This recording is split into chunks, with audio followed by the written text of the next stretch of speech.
যে আপনাকে নামাজের কথা বলে সে কখনো আপনার দুশমন হতে পারে না। যে আপনাকে পর্দার কথা বলে সে কখনো আপনার দুশমন হতে পারে না।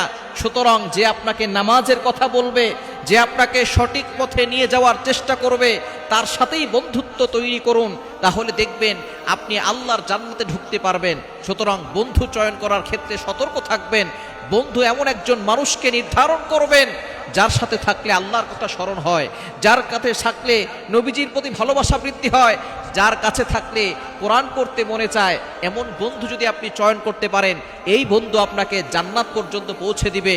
যেই বন্ধু আপনাকে গানের কনসার্টে নিয়ে যায়, যেই বন্ধু আপনাকে গুনাহের কাজ করতে বাধ্য করে, যেই বন্ধু আপনাকে মেসেঞ্জারে খারাপ খারাপ লিঙ্ক পাঠায়, সেই বন্ধু কখনো আপনার বন্ধু হতে পারে না। সে হচ্ছে আপনার সবচেয়ে বড় দুশমন, যে আপনাকে জান্নাতে নয় জাহান্নামে নিতে চায়।